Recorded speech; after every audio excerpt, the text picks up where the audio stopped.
Всем добрый вечер.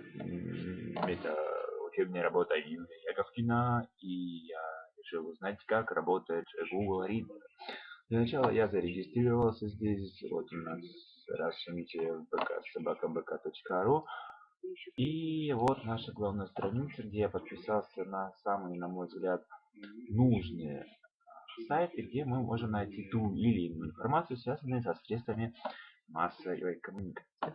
Для начала это такие сайты, как permnew.ru, RAWWeb, можно зайти сюда. Здесь мы видим все новости. Если мы зайдем на московский Комсомолец, то мы увидим, например, как житель Кимр нарушил ПДД и побил сотрудника милиции. Стоит отметить, что благодаря Google Reader мы можем и подписываться на другие лица. Например, независимая газета. Независимая газета, западные СМИ, миссия Путина невыполнима. В целом, вот так вот все понятно. Всем спасибо.